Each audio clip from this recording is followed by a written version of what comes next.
the biggest lie or illusion of the ego is when you think that I'll be happy when. I'll be happy when I lose weight. I'll be happy when I have a six pack. I'll be loved. But like, do you want to be loved because you look hot, or do you want to be loved for who you are? You can be miserable and skinny too. Like, I can say you can be miserable and be very fit. Yes. Yeah.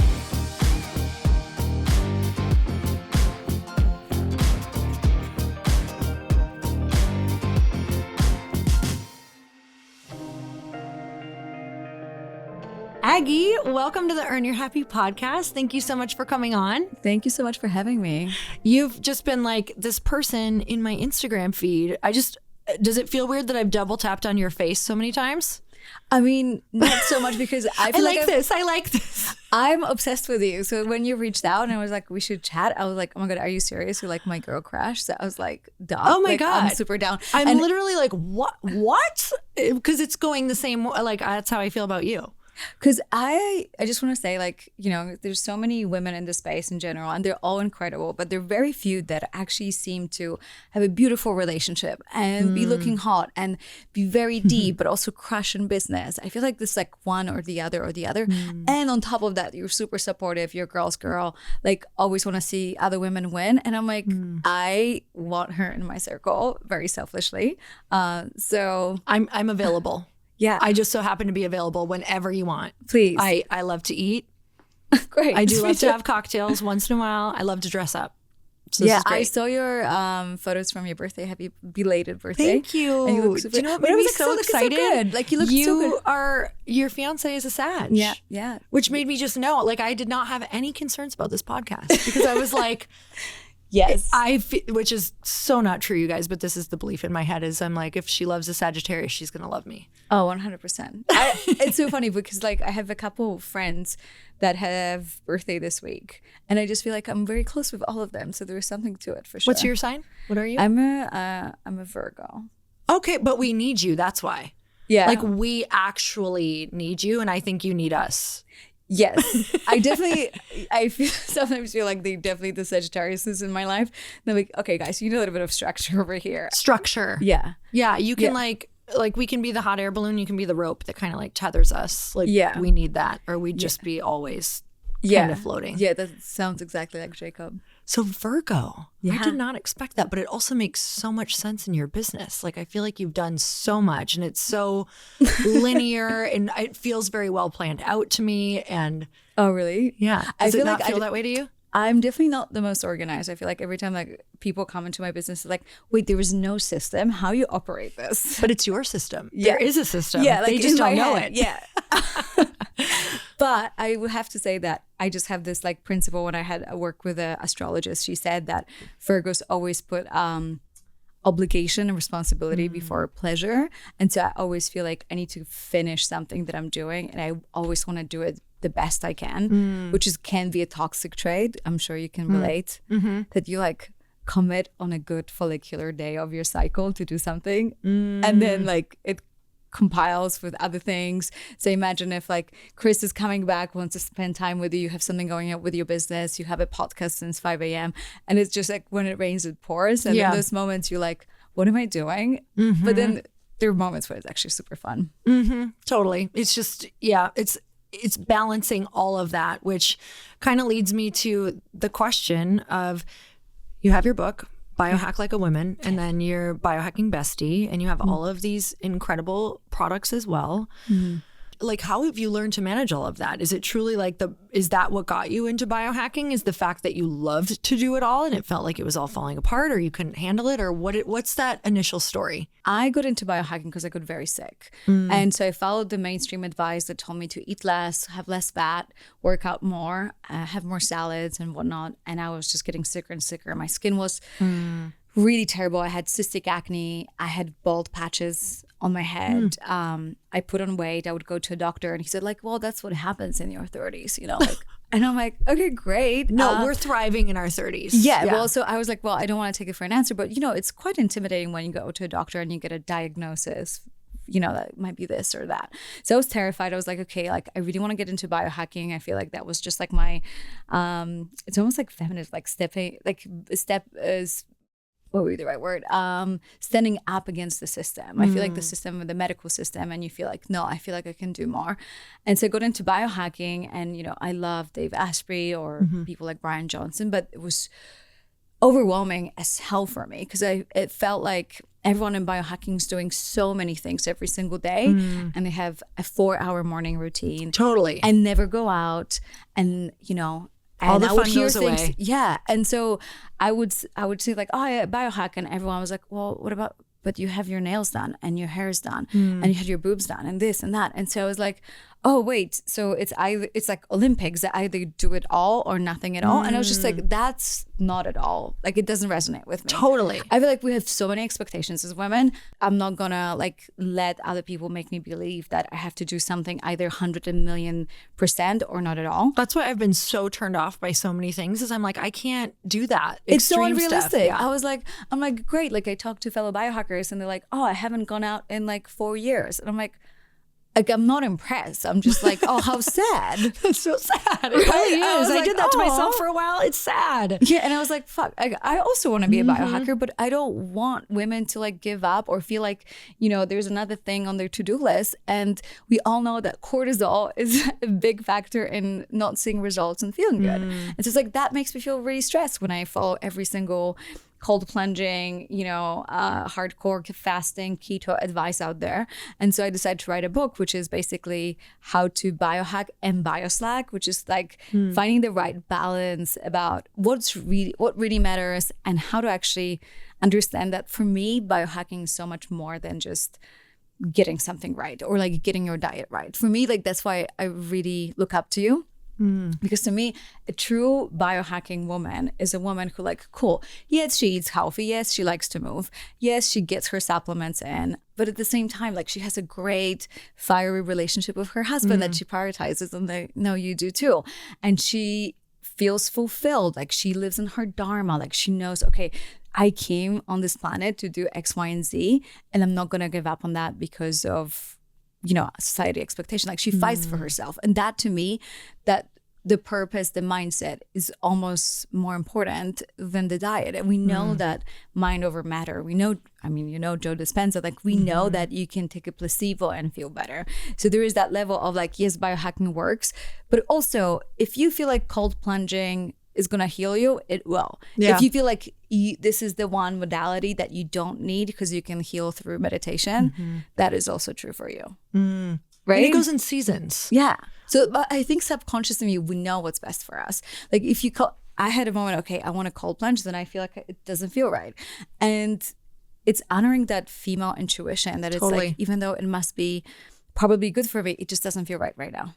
I've gone through so many seasons like that. And I used to think like, oh God, there's that Sagittarius, like being like sporadic with things. Yeah.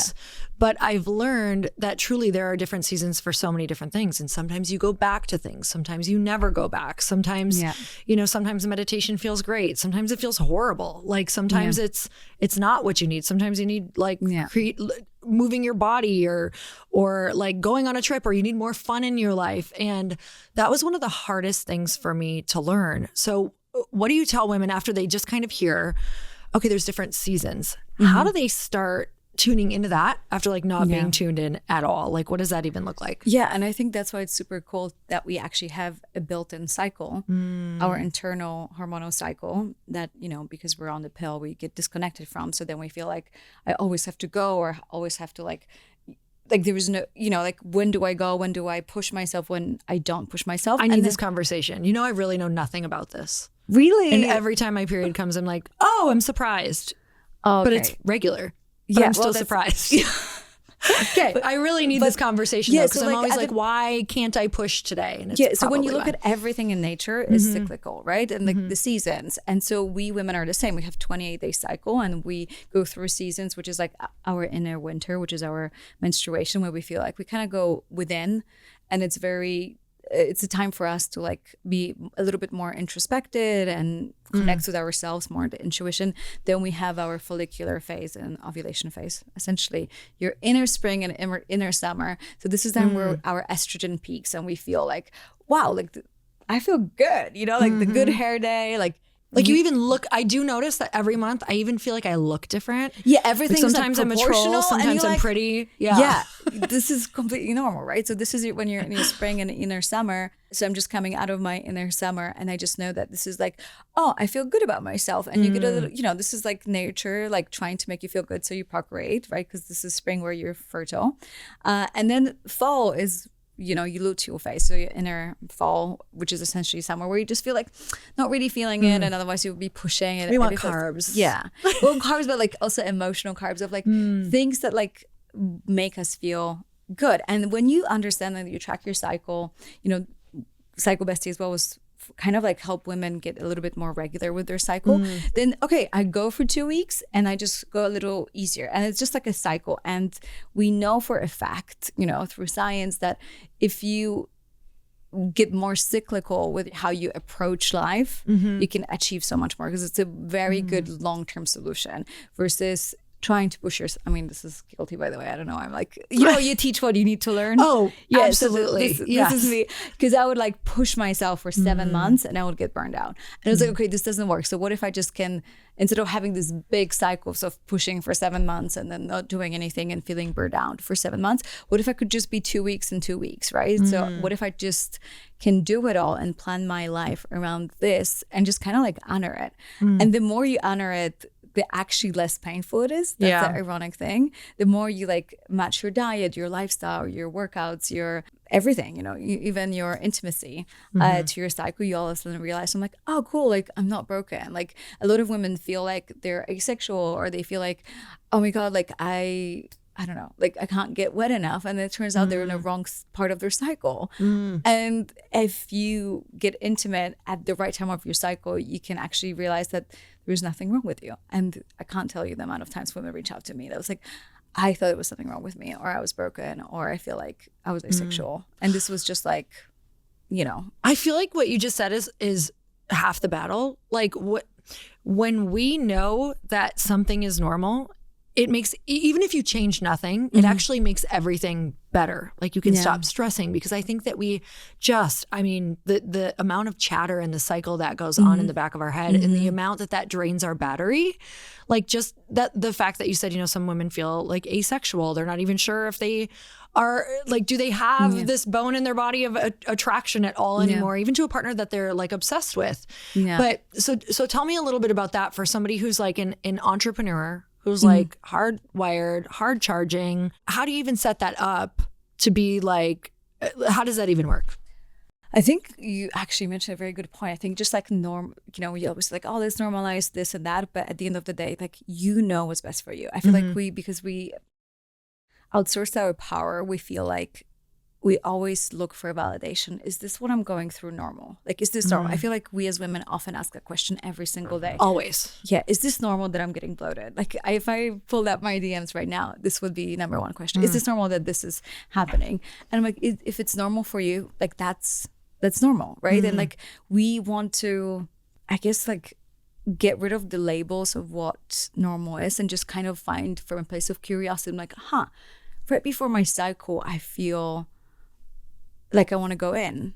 It doesn't matter. Even if science told you otherwise, if this is how you feel, 100% honor that, right? This is how you operate. And like kind of just creating your own standard and your own baseline of what's normal instead of just looking for like me or for you or anyone on the internet to tell you like, okay, like, but what is normal exactly? I'm like, whatever you decide it to be. I really believe that there's on top of everything else that we're doing, that like mindset, mind over matter, where you can really just like reclaim your power, but feeling like, okay, this is what's gonna be my new normal. That is and like claim it. That is okay. That is so powerful, because you just brought me back to like being a little girl and being really sensitive. And I remember my mom would always tell me, and my dad too, like, you're too sensitive. Oh, story of my life. And I'm like, Mama, not you crying again. I was like this.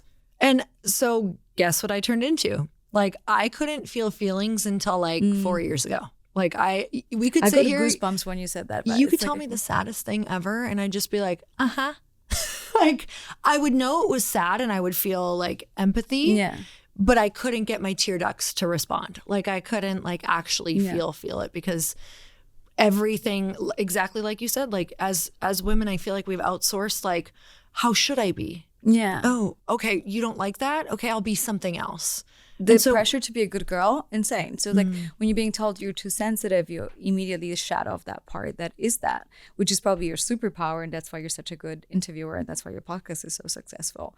But like if you were insensitive, like you would just not care. But you do care, and that translates in everything you do, and that's why people love following you. That's why they love your product, because I guarantee the way you do business, because you care and you're so sensitive, is so much better than someone who doesn't care. Oh my gosh. I feel like for women hearing that, it's so powerful, because there's a part of them that's like, oh, do I have what it takes? Do I have the backbone? That's why you will be successful. And thank you so much for that. And truly, like when I started tapping into that, that is when my female relationships, like my girlfriends, like we just became so close, and it's like unhinged. I'm obsessed with it. Like I can't believe what, like allowing myself to feel that sensitivity and like just little things. Like I noticed when you cut that part of yourself off, there's parts of you that I noticed around girlfriends. Like I'm a very naturally affectionate person, but I didn't allow myself to do that. So like if a friend is sitting next to me, like I want to braid their hair or touch their back or like hug them, or like, you know, when we're doing like weekend trips, like you could just cuddle on the couch or whatever. And I did not do any of that, to the point where I was like, oh gosh, am I allowed to? Yeah. Is this? And that was cutting so much of who I am off, that it's like the allowing to do that changed my life. So let's start there. Like, how do we start allowing ourselves to like let that be normal, though, and allow ourselves to step into these things that we want? What have you had to do in your life? Yeah. Give me an I had a example. reflection. So funny. I didn't remember this memory for the longest time, but growing up, my parents would call me sticky tape because I would constantly want to like hug them all the time. And they're like, I would like stick to everyone. Yeah. I wanted to hug them. And then like, obviously I moved to Australia when I was 18, and I remember I would just like wanting to hug people. And I remember like friends sat me down and like, have you heard of the concept of personal space? Oh. And I'm like, no, what is that? And they're like, you're too close. And I'm like, okay. And I remember feeling so embarrassed. I was like, oh no, it was made me feel like there was something wrong with me. Like a part of your whole life, then you feel like shame. Yeah. And it makes me want to cry, because I was like, oh damn it. Like I'm the same like you. I don't touch people as much, because I notice it's between Polish and American culture is very different. Yeah. But it's still like when I go back to Poland, I sit on my mom's lap and, you know, get really cozy. And it's like, it's so funny because that's your inner It's power. your natural inclination. Yeah. Like, and then it's like we had to unlearn it, and then relearning who you truly are is like such a beautiful process, right? And I think the steps, I would say, if someone feels like they kind of lost themselves in the journey, I would say like deny everything that people tell you that you are. That's step number one. Then you choose who you are, right? I think there's like a level of like, we think, you know, I work with so many women, probably you too, where you hear like, oh, you know, I'm just a shy person. I'm like, shy is not a personality trait. It's a learned behavior because you were shut down as a kid. Like when you actually look at a baby, 6-month-old, 1-year-old, like not a single child is shy. A temper tantrum is not shy, and you did plenty of them. Yeah, Exactly. yeah. But it's like you're not shy. You Yeah. just learned to be shy as a kid because you were surrounded by the environment that wasn't really honoring who you truly are, because you were slightly different. Maybe you were too affectionate or too sensitive, and so you shut down. So then you became shy. But shy is basically just like a coping mechanism of someone who is afraid of their own light and was told to dim it. I totally agree, because if you ask any of those women who say they're shy, because this was my story. Like I was told I was shy, but I'm like, I was a child who literally would turn the video camera on and make everybody sit and watch me perform. Oh, yeah. Like I was like, you are watching me perform all of this all night long. That is not shy at all. And like I remember wanting to be that way, and I remember the moments of shutdown, which I'll have to ask you about yours. But when you talk to someone who's shy, I guarantee they're like, well, when I'm around the right people. Yeah, I'm exactly. not shy. Well, that means you're not actually shy. Like you said, it's a protection mechanism. Yeah, because in the past you must have not felt safe enough to shine, which is like, I'd say it's a disease way more common than a hormonal disease among all women, you know? And then when someone else shines, like another woman, we feel like jealous or competitive, or we feel like that's not okay because she shines. So that means that she takes away my light or my attention, like, which is how is she allowed to do that? Yeah. And so I'm so grateful that over time I've been able to like meet more and more incredible women that are open to that, but there's still like that like sister wound out there that happens every now and then when I just feel like hugging like someone. I was like, yo, I'm not a threat. Like I wish you well and I want to like build it together. Totally. And it's like instead of putting women against each other, like we're going against the big pharma, we're going against the system, the establishment that is keeping us small. And even if, you know, like that's why I'm just like, I'm super excited to promote your brand, stand behind your brand, post about your brand. Because it's like you winning, like I win. Like, I totally agree. And it's like, I really don't believe in competition. I think this is very 20th century concept. I think it's collaboration. Especially if we all get together. I would love for my customers to like get to know your product as well. Of course. Like they like, because at the end of the day, it's like everyone wins, right? Like, it's also understanding consumer behavior. Like I thankfully understood a long time ago because I'm a consumer. I literally was like, okay, I am the consumer of all consumers. We'll talk about it. I don't necessarily go to something like, especially supplements or like think of a restaurant, or I don't go to one and stop going to another. Like I like to try multiple things. And sometimes I add things to something or 100%. Like and also knowing like you have to have an abundance mindset as somebody who has any product. I don't care if it's a digital course or a physical product. Anything that you do, that's 100%. $1,000,000% have to have an abundance mindset because people cycle on and off of your stuff. They're just going to. And if you try to grip people and grip your customers, you'll actually destroy your business because you need to focus on just having the best possible product and like the best possible business and the best possible thing for those people instead of focusing on keeping someone that wants to go somewhere else and try something else. I'd rather have them go try something else. Like if they're feeling called to something else, it either means I didn't do a good enough job or it's time for them to cycle off of whatever it is that we're doing. 100%. And it's funny because I teach a lot about abundance and I feel like that goes hand in hand with biohacking because I was just like, who cares if you're healthy? But like so many women out there are healthy, eating the right thing, but they like barely make ends meet or really are like dying in their day job. And I feel like, oh my God, it's literally sucking my soul out of me. And I want to really start a business. I'm like, cool. Like even if you eat healthy, but you're in a situationship or in a work situation that you really hate, like, do you think you're going to feel well? No, like wellness is so much more than just eating the right food or going to a workout. It's really just taking care of yourself. And I think it's so interconnected that I find it really interesting whenever I work with women and they're like, I've tried everything. And I've used all the supplements and I've used all the workouts and nothing is changing. I'm like, okay, so how's your relationship? I'm like, oh yeah, though that doesn't matter. You know, my husband's terrible, and you know, I have no relationship with him whatsoever, and I hate my job. I'm like, okay, there you go. Like, oh my God. So this was, I started in the fitness world. I owned a gym years ago. Oh my gosh, it was my main thing. Like the main thing. Competed in fitness competitions for 10 years. Was on 11 fitness cover magazines. Like fully started there. Owned a gym.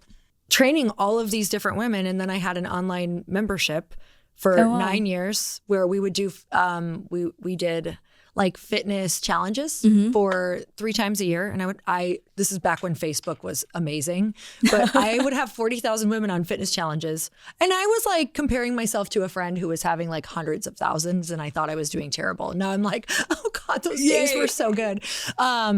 So started in that. So a lot, I mean, that's an influx, you know, you work with, I mean, your following is crazy. I can't even imagine the amount of inboxes you get because you really focus on health and wellness of women wanting those answers. But going back to that, it's always that. It's so holistic because whenever I would work with women, it was the same exact thing. Right? They're like, why isn't this working? Why isn't my body changing? And then when you start, you know, especially when I worked one-on-one with people in the gym, I was like, you have a belief that you're not worthy, or you are so stressed out about making money, you can hardly afford this session and it stresses you out. And so the thing that you love is actually a stress. So there's conflicting beliefs here. Like it's so much about the belief system. It's like 100%. Biohacking your brain and your beliefs. 100%. And like, it really goes hand in hand, because you know, when you don't feel good in your body, it's really hard to get you out of the funk. I was like, when I was really ill, there was no amount of Tony Robbins that would get me, you know, if to feel good. Because there is a part of you that biologically, when you don't feel great, it's you really feel like you're pushing to feel good. But if you can take over your biology, you can take care of your hormones, your glucose, right? So you feel like, okay, like I feel good. Like I feel like my gut is healthy. I feel like I have energy. The question is like, okay, now time to like work on this, like your biggest muscle, right? And ask yourself, okay, it's like an everyday practice. And people are like, how do you do this? I'm like, it's not like I've done it once 5 years ago and I'm like all like enlightened. I get insecure. I get stressed out, anxious. Like today I'm like, this isn't like a magic wand that it goes away, but it's like you at least have the tools. So just like you go to the gym, this is like your mind gym. Like if you don't go to the gym, if you don't do all these practices, if you don't expose yourself to incredible people to talk to or podcast or whatever, then obviously that will have an impact on how you see the world. And so, you know, I like to think it's like you work on your VR, right? Like, and if you put enough effort, like the VR that you see the world as friendly and non-competitive, and you feel like, oh, this makes you feel good. You like approaching your business from a place of abundance, like there is enough for everybody. And that money is currency, and there's a current, it has to keep moving, comes in and out. A way different way to run a business, way more like calming for your nervous system. And you're setting yourself up for way bigger success, like generational wealth success with that mindset. Because what's the point of running a business if you just feel like it's never enough?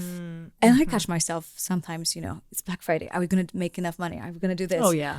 And then I'm like, what am I doing? Like, I don't want to buy into the scarcity mindset. This is the real matrix of like making me feel like I'm competing with other people, or that other brands did better, or other people did better, or other people have better following. Like all of those stories, I was like, no, I have to catch myself, and I'm like, we don't do that anymore, Aggie. You know, and yeah, just like making sure that the lens that I look at the world through is just like, okay, women are my allies, and I want to see them win.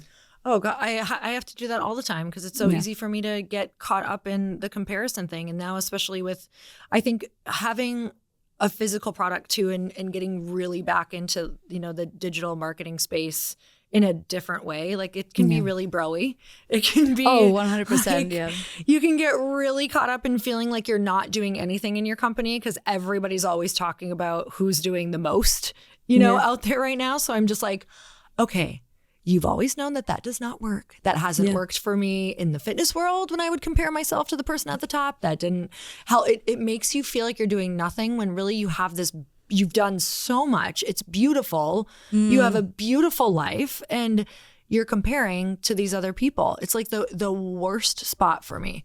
And also to the highlight reel of those people, not even to their actual life. That's so true. Right? So that's the illusion that if you actually, because I have never wanted to be another woman whenever I met them in person. Because the moment you meet someone's energy, even if they're beautiful, like, oh, whether the energy is beautiful, but there is something, you know, like you get the full picture and you just like can admire and be like almost like in deep awe of somebody. But I never wanted their life. But I feel like on social media, I catch myself like, oh, wow, that life is really cool. Because I don't know these people and I haven't met them in person. And I'm sure you can, I mean, we've met a lot of people through social media and then in person, right? Like I'm sure, I mean, hundreds of people that I first follow and then met in person.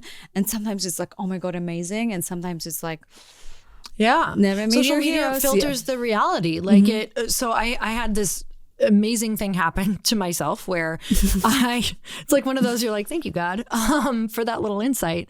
I had just written my book in 2017, and I was in this place with my book where I was like, oh my gosh, I want it to hit like these lists, and, you know, I want this to be the thing that opens up everybody asking me to speak on these big stages. And I want this girl's life. I had someone in particular, like this woman who was literally released her book within 2 weeks of mine. Hers took off, sold millions and millions and millions of copies. Oh, I got to go to dinner with her like like probably, I think it was probably like 6 months into that like rocket ship.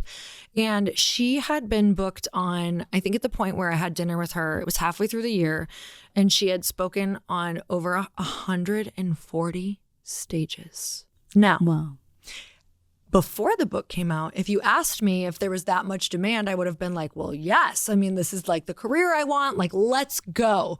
And I got to go to dinner with her, and she literally was like, I don't know how I'm going to do this. I'm exhausted. This is not the life I wanted. Like, I'm not enjoying any of this. I'm about to break down. Everything is falling apart. And God was like, there you go. What do you think? Like, do you want this? And it's like online, everybody wanted her life. And in person, she was like, whoa, whoa, whoa. Like, let me just tell you what is actually happening and what this feels like. And so online filters all of that, because you don't get like the, oh yeah, that looks great, right? Like the constant photos and the cheering for people, or just like, it's such an instant validation of what you do. And I feel like when we have a mission, we have a book, obviously it's so nice to feel like it resonates with people. It feels incredible. But I caught myself doing the same thing, where I felt like I want to do as many podcasts as possible, and everyone's like, you should get a PR, and then I did like 7 or 8 interviews, and I'm like, I give so much energy and presence, and I was just like, it doesn't feel like the quality versus quantity. I was like, maybe I can do less podcasts, but actually probably be able to drop in and feel like that the way I show up is very different. And I watch back some of these podcasts, and I'm like, I can tell I'm so exhausted. I lose my train of thought. I don't remember what I was saying. It's just like, you're human, right? Like I'm running my own business. It's not like I just go out and like do podcasts. Like, so maybe more isn't more. I know, it's like I keep having to hear this message over and over. This is a note to self, because in 5 minutes I'm gonna go on Instagram, see someone speaking on stage. I'm like, wow, that's so cool. Maybe I should doing do so much. Talk to me before you do all that. Yeah, I'll be like, I'll bring you back. I've got please remind me. A whole thing right now about all of that. So, because it's just like constantly reeling myself back in. You know? It's definitely it's like a practice. It really is. I'm like, okay, here I am doing it again, buying into this hallucination that other women have it easier and that their life somehow is better than mine. And so I just have to remind myself that this isn't what I'm here for. Yeah, and that's why I think the bottom line is community. Like, if you have other women in your circle that can remind you of what's important, that's really helpful. Or people in general. Everything. But because it's like, it's hard to anchor on your own. And I think my personal experience, I try to do everything on my own. Very independent. I'm like, I don't need anyone's help. I don't need men's help. Definitely. I'm going to do it alone. I'm like, cool, like you can do it alone, but like we're not meant to do it but alone. It really sucks. We're not an island.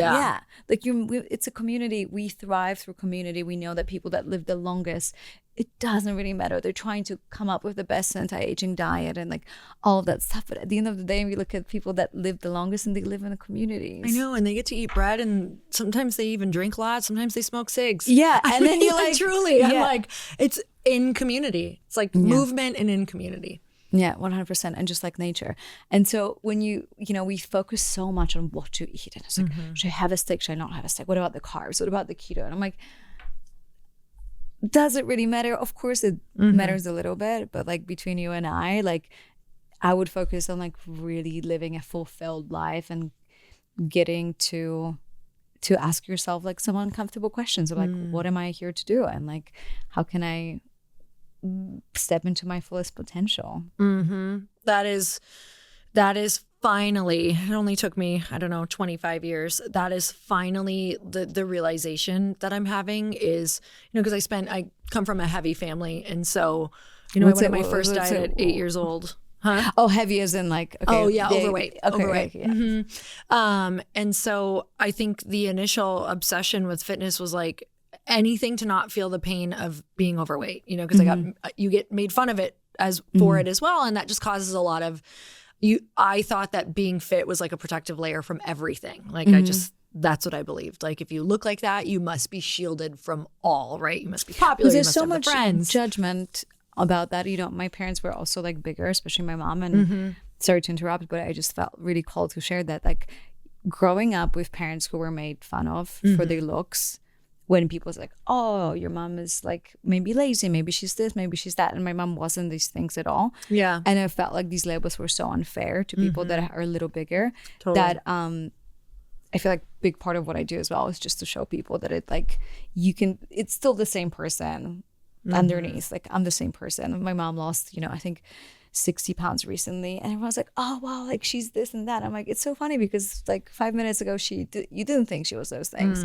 So it's like we attach so much value to people, and it's at the end of the day it's like a chemical imbalance in the body based on self-worth and a little bit of science of what works, what doesn't. But anyway, sorry to interrupt. Yeah, but I just felt like it also makes me think about, one of the big things when I got into fitness and trying to eat right, I just remember finding myself like trying to fill this void that I didn't know what it was. And I know that this probably happens all the time in your community, and I'm so curious about yours. But I would find myself, even like once I quote unquote got fit, like what people would think, like I was in the fitness world, and I would stand at the fridge, and it was just like I had just eaten something, and I would be staring into the fridge, which just felt like this abyss. I was just like trying to fill something. It was like this deep void that no matter how much food you eat, it's not filling. And it's just like, I think that is a big thing for women. Did you ever experience that? I mean, I think that summarizes everything essentially, especially for us women. I think that's why it's so important whenever I hear a guy share a diet and it's like, it's so simple. You just eat less and move more. And I feel like, oh, it just sounds like you've never lived with a woman in your life or never interacted with a woman, because for me it's so much more complicated, so much more nuanced. And even if you like, because what's the goal? Cool, like you're gonna get a 6-pack, but then if you still feel like this isn't it, like was it worth it? Right? Like you can be miserable like and skinny too. Like I can say you can be miserable and be very fit. Yes. Yeah, so it's like I think we often think that like the biggest lie or illusion of the ego is to when you think that I'll be happy when I lose weight, I'll be happy when I have a 6-pack, I'll be loved. But like, do you want to be loved because you look hot, or do you want to be loved for who you are?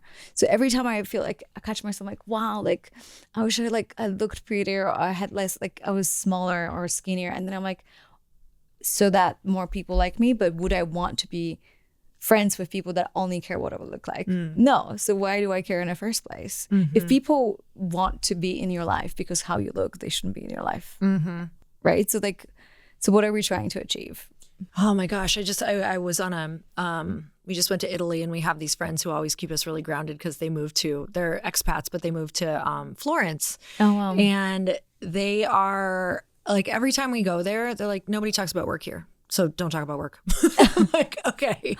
And we just end up having the most amazing meals, like incredible wine, incredible conversations. And I'm like, we've been in each other's lives, I think, for 15 years now. And the guy is now, I think he's in his 50s. He's in his mid 50s. And it's like these realizations like, oh, like we're all aging. Like, and I don't see it though on people that you just fucking love and you just drop in with, you know what I mean? Like I was just sitting there having this realization of, wow, you're ageless when you understand like to surround yourself with amazing people. You're ageless. I feel beautiful around them all the time. I could look like a troll under a bridge, and I'm just like, they are my people because we are talking about the real stuff, and they knew me before anything had ever even happened in my life. And not that you even have to do that, because there's people in my life who I've known in the last year, but we're into the same things, and it's like the real things that when we're 70 we'll still be talking and I think about it's these like, things. But like if you are into the real things, if you really look at someone's soul, like there was no way not to think that you're beautiful, because your soul is beautiful, nothing but beautiful, because we're all one. So your beauty is my beauty. Totally. And this is like comes back to the mindset and your spiritual views, whether like if it's 5D consciousness in a way that we believe that we're all one, or we separate. Do you believe in more like an ego-based consciousness, where it's like, well, you are you and me is me, and we kind of have to keep it competitive? But if you truly tap into this feeling that like we are one, and me seeing you win is also makes me win, and that I see you for who truly are, and who you are is not your body, not your beautiful hair, not even the fact that your name is Lori. It's just like the soul. And like, there's no way not to be in love with that and not be in the awe of the true essence, the feminine essence in you, because it's also within me. And so if I love myself, I'm going to essentially love you. But if I don't love myself or don't see my power and my beauty, it's going to be really hard to admire you in that. So I think it's like, I don't think you can look like a troll if you really like connect with yourself. I'm gonna try to look like a troll for you, and you're gonna be like, yeah, actually today you look a little like a troll. I honestly feel like the magnetism, like some of my best hair day is like no makeup, no nothing. It just comes from that like deep fulfillment, doing what I love, being on the beach in Europe. And I was like, wow, no makeup, no hair, doesn't matter what outfit I wear, I'm just fulfilled. I feel like at peace. I look great. I look beautiful, right? I don't try. Like it's an energy. It's like a magnet. Yeah. Yeah. It's not even, there's been so often where you think someone's beautiful and you meet them and it's like, ooh, yikes. That is no longer good looking to me. Like, I don't know about you, but with like going through phases, like dating men in the past, like way past for me, probably not that past for you, but way past for me. I remember being like, oh my God, he's so gorgeous. And then you talk to me, you're like, hideous beast, like, and you can't disconnect do it, right? And that's what I mean. Like when it comes to social media, you don't really feel the energy, so it's really easy to compare. If you're like, oh my God, this person is so beautiful, and then you meet them and you can't even see their beauty because the energy is so loud that you can't hear what what they look like. What are you right now? Like what are you working through at this moment? Like what's something that you're finding that you're really maybe is a mountain that you're climbing? I would like to show up more vulnerably on social media. And it's that tough balance, because I feel like when you don't show the struggles, then you're like not vulnerable. When you show that you're crying, it's that why you're filming yourself crying, or like when you're upset and you're like, fuck, it feels like I can never win. Because I think that's the most inspiring thing. It's like the strength of showing up every single day, no matter how I feel. I'm here on social media, and I feel like I don't want to just share my highlight reel, but you know what it's like when shit hits the fan. It's not exactly the first thing you do. It's like, oh, let me just turn my camera on. Yeah, let me go live. Hi guys, so I'm having a mental break now, but I would like to share that because it's a very big part of who I am. Like I go through ups and downs. I overcommit. I get stressed. Then I feel like I'm on top of the world, and I have great mindset. And so I wish I could get better at storytelling and communicating how normal my life is and how quote unquote uneventful in a way, but it's just like, but that's the most beautiful, like the best days. I think you can agree, it's like the days that you can't even translate into a photo. It was just like such a good, delicious day. Had a good, deep conversation with my friends, and like I felt so connected, and I felt so good, and I had a delicious meal, and I felt fulfilled, and I snuggled with my pet. I don't know if you have a pet, but I have two pets. Oh, okay, so Sheepadoodles, large sheepadoodles. I have a cocker named Peanut Butter. What's her name? Peanut Butter? Yeah, it's a boy. It's a very masculine name. I don't know why people always think he's a girl. But mine's Bonkers and Bananas. They're both boys, but we could have Bananas and Peanut Butter. Bananas and together. Peanut Butter. Yes, please. That's so cute. Bonkers, Bananas, and Peanut Butter.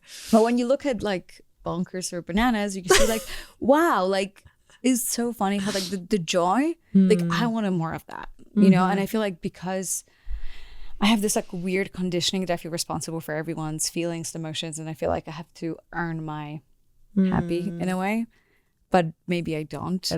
I get it. Where do you think that came from? Why do you feel responsible for everyone's emotions? I think when you're like a very hypersensitive kid, you immediately pick up people's feelings and you internalize them. You feel like it's because of you. And so you try to like... Did you ever get that like clear message as a kid or not?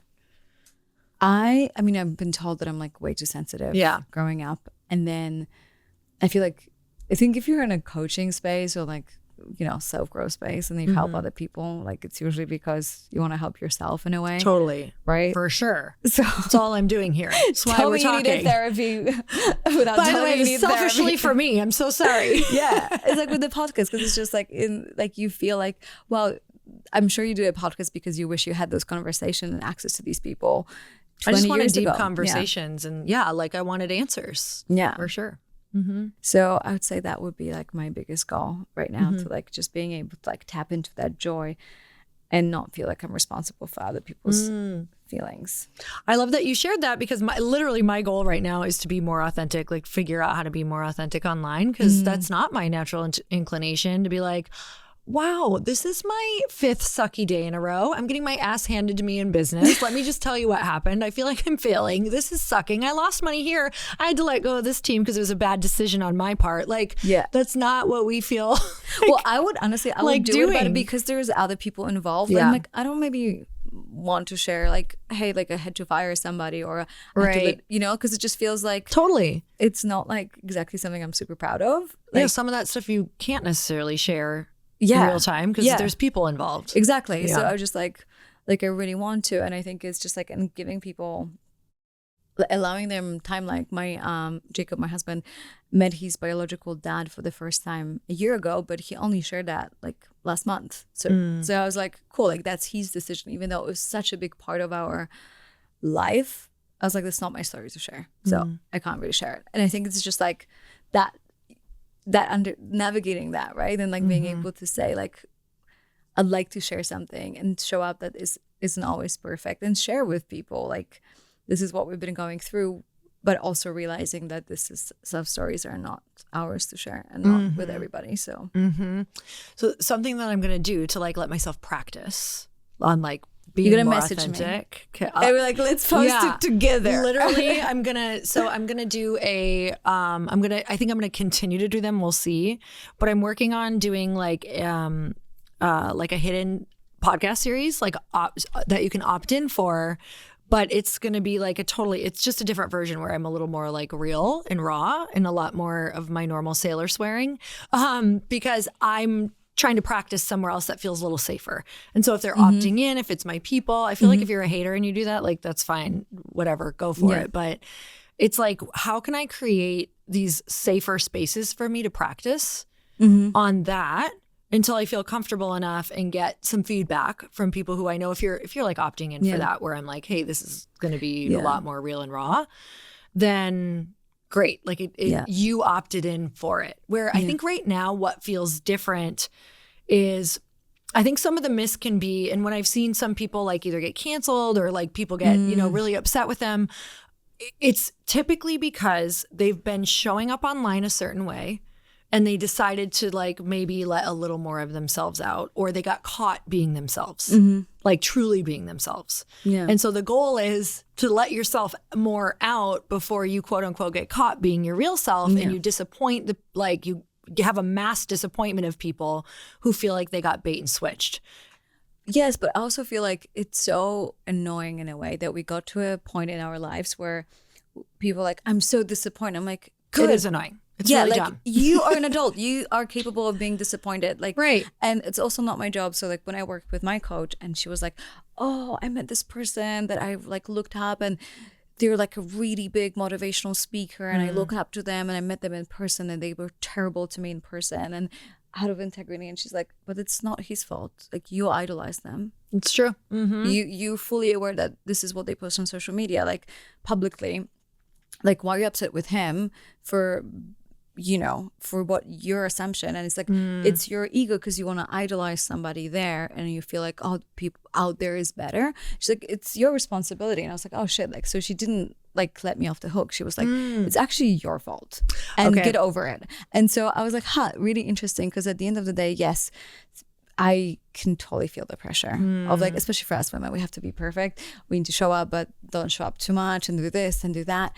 But at the same time, I feel like this is an insane expectation of social media to be everything all the time. And then when you do something quote unquote wrong, it's because people that are watching you or following you aren't embracing their own shadows. So it's always that idea that like, oh no, I would never do that. Well, but you did something else. Or like, this like bias that like, if you committed a mistake, it's part of your personality. When I commit a mistake, it's just an exception to my personality, right? So we do that to people all the time. So I think it has to break at some point. At some point, we're gonna get enough people canceled Yeah. That it will have to be like, okay, this is getting I feel like ridiculous. it's already starting. I don't know. Maybe I'm just starting it in my head where I'm just like, I think between like celebrities, politicians, all of the different things that have just like gone down, and just even with everyday people, you know, and I'm not making certain things okay, but and I think that's fair. yeah, Just, I am saying like, you can like somebody, like I can follow you and like you for the things I followed you and liked you for, meaning like, let's just say before I knew who you were, like, I can be super inspired by your fitness. I can love your fashion. I can be inspired by your hair. And you can also be parts of you that I don't love, you know, maybe there's, who knows, maybe there's parts of you I didn't love, or maybe there's, you know, you do things, who knows, I don't even know what it would be, but that can also be okay. Like I can follow somebody, like you said, like I can follow a musician and hate their, you know, spiritual or religious or political beliefs, but I can still be like, I can separate the fact that I can like their music, you know? Yeah. But we made it so impossible in a way that like even people would lose friends because who they voted for. I'm like, honestly, like really, you can't be friends with someone who has a different political opinion at this point in time. Like really? So you just want to live in this bubble when you all agree? Like it's just not sustainable. We're going to get to a point where you and I are not going to agree on our freaking water or the movie we want to watch, and we no longer going to be friends. So we just created this like impossible standard. I'm like, cool, can you like someone's music and acknowledge they're not a good person or not a good role model? Like no one said that musicians, actors, influencers are role models. You're signing up to their VR, their channel, and it's up to you to make the decision whether you're going to look it up or not. But I feel like it's getting to a point where people have to realize, oh, I looked up to this person and I'm disappointed. I'm like, and then what? Then you have to listen to yourself, because it's like, I don't know what to believe anymore. I'm like, good, believe in yourself. Like focus on, because we spend so much time on social media, on gossip, you know, magazines, and following other people's lives. So I'm like, if you're not as invested, like you're going to do something terrible tomorrow. I'm going to find out, I'm like, okay, cool. Like, you know, sucks. But like, I think about all the terrible things that happened to me in my life. Right. And I've done, I'm like, okay, cool. Like next, but I'm not as like, I admire you. I'm not as invested in your life. And I feel like when you don't have your own life, you try to have other people fill in. For sure. Yeah. Oh my God. Before I, you know, in the past when I wrote a book on female like friendships, essentially, and I had this checklist that I always wanted people to hit. Like I needed these certain qualities and things in friends. And I was just always disappointed because I didn't know I had this checklist.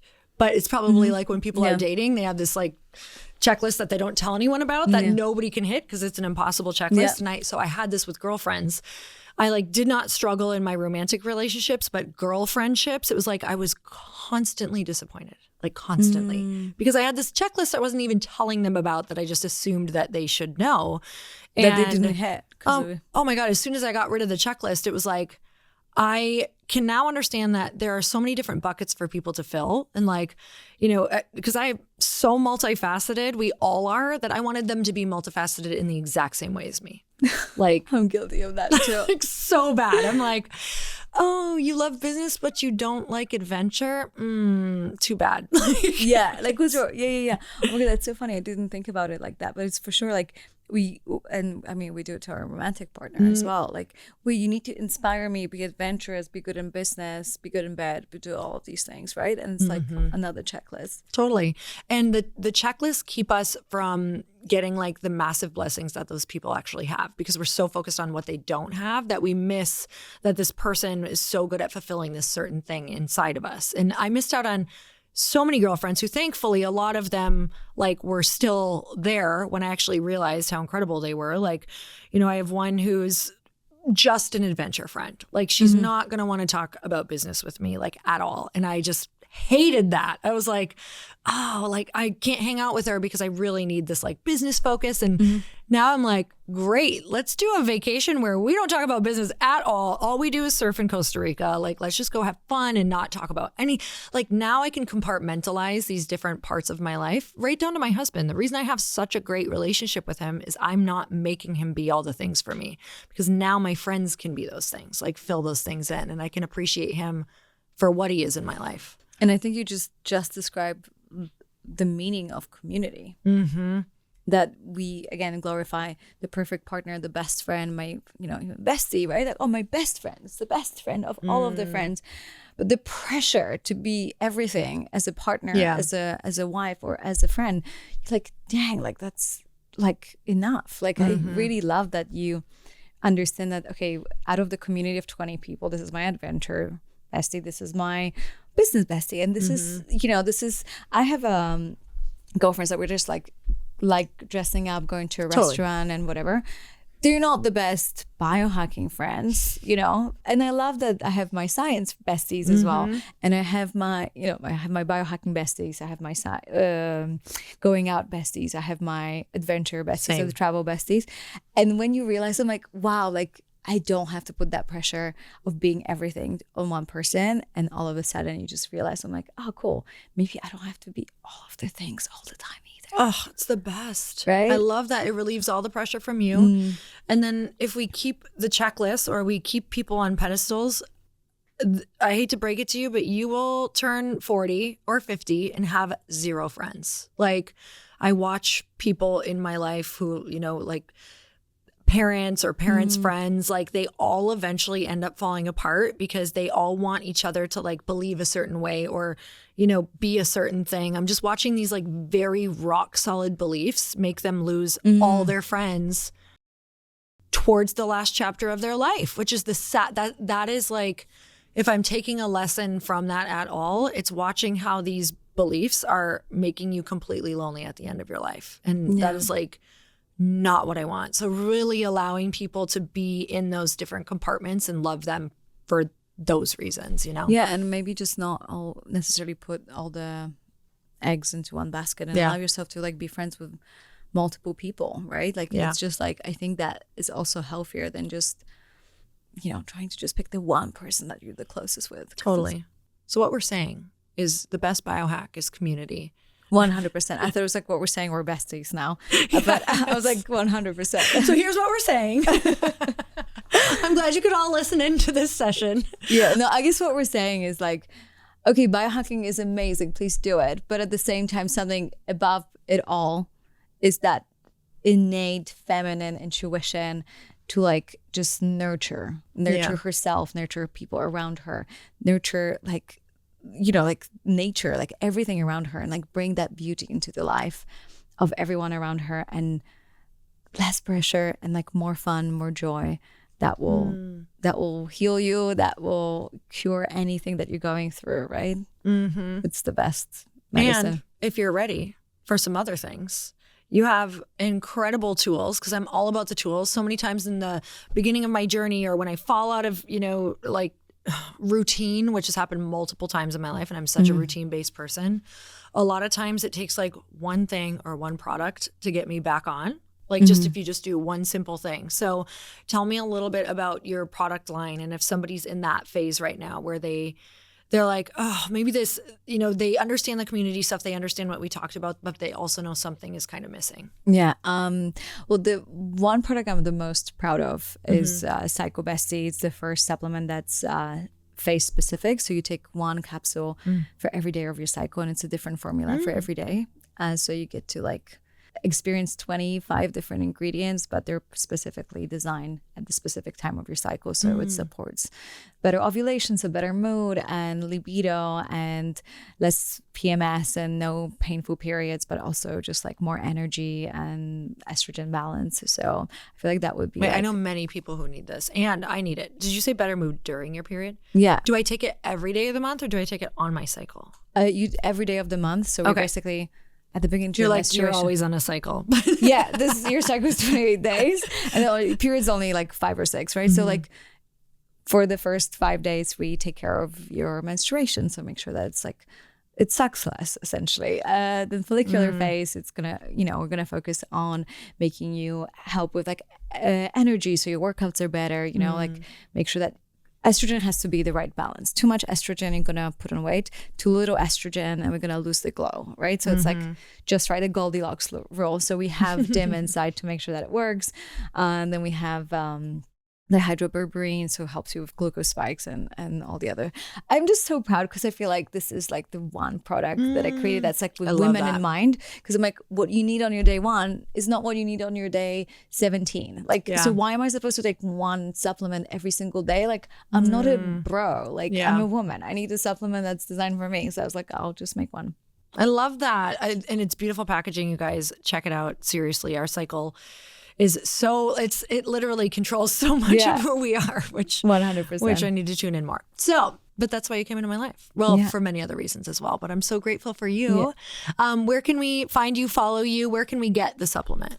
You can find me at Aggie on Instagram, AGGIE, or on my website at www.biohacking. No, there's no at. Never mind. So biohackingbestie.com, and then we have our supplements called Biohacking Bestie. And if you give us a chance, if maybe there's enough room for everybody, so Glossy, I would love for you to use both. And was it a pill? Yeah. Well, you need to swallow it. 100%. So you need to drink it with Glossy. It's perfect. Yeah. So it gives you the glow while you're on your cycle. Chaser. Yeah. It's perfect. Well, I'm so grateful for you guys. We will link all of that up at the bottom so you guys can just go down there and check it out. Thank you so much for coming on the show. This was so much fun. Thank you. So and now I want to do this. We'll eat next time as well. Please. Okay.